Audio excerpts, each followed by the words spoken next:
Bonjour, bienvenue sur cette nouvelle vidéo. Oui, je vais commencer par expliquer ce que je fais en situation. L'enseignement directement sur le parcours.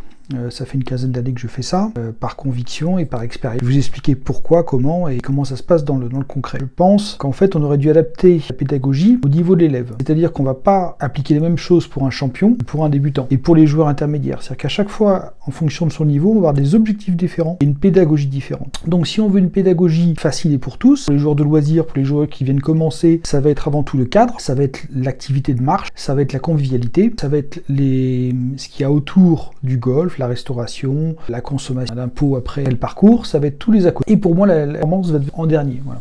Alors que ce qu'on a tendance à faire, on a tendance à mettre la performance en avant. Et donc ça veut dire qu'il y a beaucoup plus de jeunes qui au début, qui jouent plus après, sauf que c'est difficile quand on apprend avec une pédagogie de longueur. En fait, comme on l'avait vu dans d'autres vidéos, ils sont souvent déçus après. Donc j'ai fait une vidéo sur la tactique, sur l'histoire de l'enseignement, pour vous expliquer un peu tout ça. Donc pour moi, en fait, si on veut une pédagogie vraiment pour tous, en fait, l'enseignant, si l'enseignant est sur le parcours avec les élèves plus souvent, il s'apercevrait qu'on a affaire à des problématiques beaucoup plus importantes qu'on pensait avoir au practice. Donc par exemple, au practice, on vous en rend compte, les gens qui n'ont pas de capacité à envoyer loin la balle, ils vont se décourager tout seuls, ils vont pas en trouver l'intérêt, donc vous les verrez plus ces gens. Donc vous vous rendez pas compte de la problématique. Par contre, quand on les emmène sur le parcours, là on s'aperçoit qu'ils vont vraiment, pour les gens qui commencent tardivement, qui n'ont pas fait de sport, on va dire une dame qui commence très tardivement, qui n'a pas une bonne capacité physique, donc elle n'a pas de force, une dame a moins de force qu'un homme, si elle commence tardivement, si elle n'a jamais fait aucun sport, elle a moins d'habilité. Donc du coup, c'est la configuration particulière où les capacités de performance sont vraiment moindres. Voilà. Et ça, on s'en aperçoit encore plus sur le parcours. Pour vous donner une idée, j'avais une dame qui était âgée, qui fumait beaucoup, qui avait des gros problèmes de santé, et donc son médecin lui avait dit surtout trouver une activité où vous marchez. La principale chose au début, qui est douce et qui est bonne, c'est de sortir, de marcher. Et donc j'avais eu cette dame au début en cours, et je m'en souviendrai toute ma vie parce que c'est des choses qui marquent beaucoup. Et donc je suis resté une matinée avec cette dame à faire 9 trous, donc à marcher, puis à lui faire des petits coups sur le 9 trous, etc. Donc ça lui a beaucoup plu parce qu'il y avait la marche, c'était ludique, voilà. Et on s'entraînait à mettre la balle à quelques endroits, bien sûr des endroits simples, et on commençait à faire des petits mouvements, etc.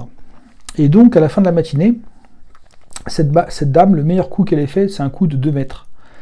Donc je ne sais pas si vous vous rendez compte de la difficulté de performance, donc avec cette dame qui faisait des coups de 2 mètres quand elle faisait un bon coup, au bout de la matinée. Donc au début de la matinée, c'était des coups de 50 cm. Dès qu'elle augmentait le mouvement, dès qu'elle forçait, elle ratait, donc on est obligé de vraiment faire des petits coups. Et petit à petit, en décontractant, on a réussi donc à relâcher, à mettre du rythme, et donc du coup, comme elle se relâche, elle joue plus avec le corps, donc elle fournit plus de puissance, voilà, parce qu'au début, le réflexe, c'est de taper juste avec les mains et les bras, donc du coup, c'est complètement inefficace. Et petit à petit, on décontracte les jambes, et puis on coordonne, puis là, du coup, on met le poids du corps dans la balle, et voilà, et puis on commence à être régulier, parce qu'il y a un balancier, voilà. Et donc ça, c'est tout à fait la configuration extrême.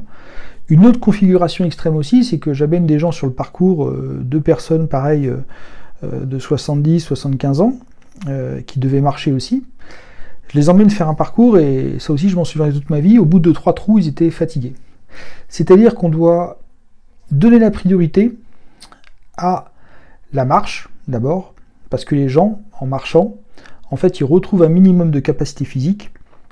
Je me souviendrai aussi bien sûr de Maryse, qui se reconnaîtra, qui au début était tellement essoufflée que je disais stop, je vais tirer ton chariot, calme-toi, marche doucement, parce que elle est plus petite, elle faisait des petits pas, et donc elle s'essoufflait derrière nous, et je voyais qu'elle poussait son chariot, qu'elle s'essoufflait, etc., qu'elle ne pouvait plus parler, donc je disais stop, ça va pas, reprends ton souffle, marche doucement, et voilà.